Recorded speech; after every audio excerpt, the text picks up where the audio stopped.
Assalamualaikum warahmatullahi wabarakatuh. Halo anak soleh solehah, apa kabarnya hari ini? Alhamdulillah, luar biasa. Allahu Akbar. Yes, yes, yes. Anak soleh solehah, masih puasa kan hari ini? Kita tetap latihan puasa ya, meskipun di rumah. Tema kita pada pagi hari ini yaitu terjadinya gelombang tsunami.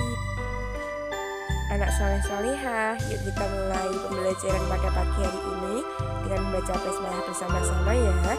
Bismillahirrahmanirrahim. Anak soleh solehah, tahu nggak terjadinya gelombang tsunami itu? Bagaimana? Tsunami itu apa? Yuk kita saksikan videonya ya. Tsunami merupakan bencana alam yang sangat berbahaya. Di Indonesia, tsunami terparah yang pernah terjadi adalah tsunami Aceh yang terjadi pada tahun 2004. Tsunami ini disebabkan oleh gempa bumi di Samudra Hindia yang berjarak sekitar 149 km sebelah barat Provinsi Nangro Aceh Darussalam.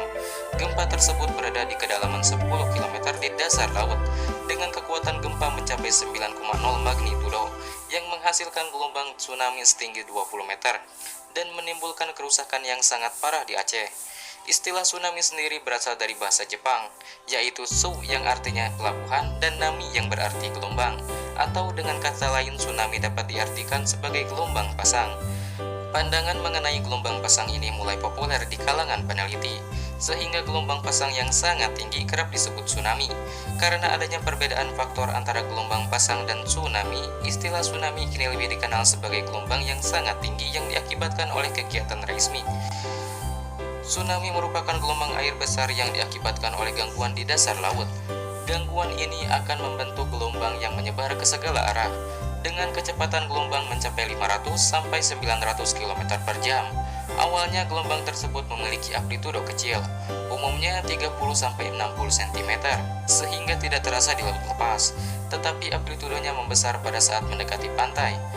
Tsunami terkadang menghantam daratan berupa dinding air raksasa, terutama pada tsunami pergerakan lempeng. Tsunami ini diakibatkan oleh pergerakan vertikal pada lempeng yang berubah patahan atau sesar. Patahan ini menyebabkan dasar laut naik atau turun secara tiba-tiba, atau dalam bahasa ini dinamakan gempa bumi. Biasanya, gempa bumi ini berada di daerah subduksi.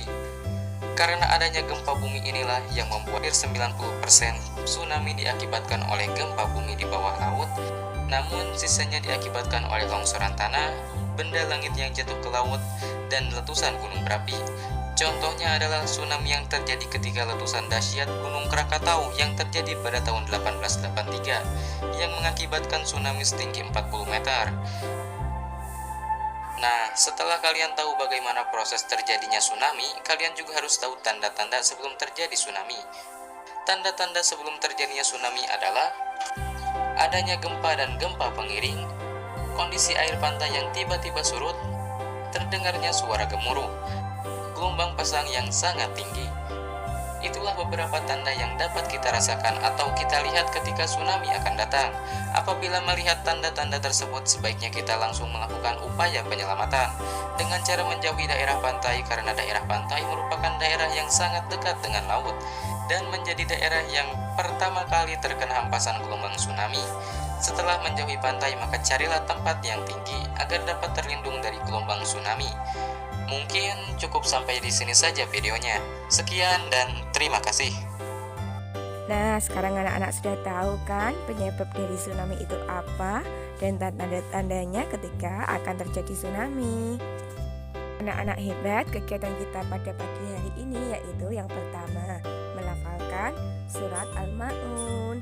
Yang kedua, menggambar bebas dengan tema tsunami di buku polos ya.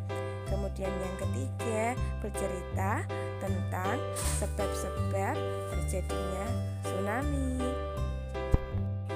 Yuk kita mulai kegiatan pertama kita, yaitu melafalkan surat Al-Ma'un. A'udzu billahi minasyaitonir rajim. Bismillahirrahmanirrahim.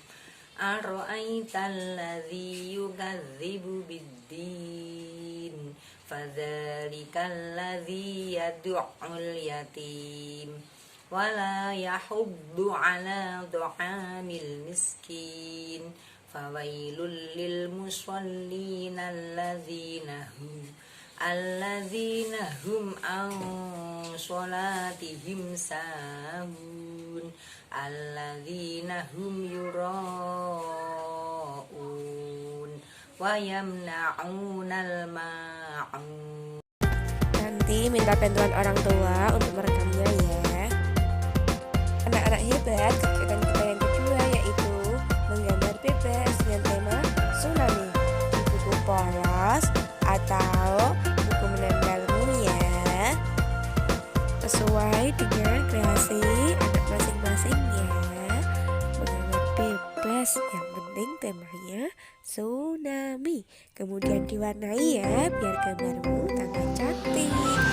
Kegiatan yang ketiga yaitu bercerita tentang sebab-sebab terjadinya tsunami.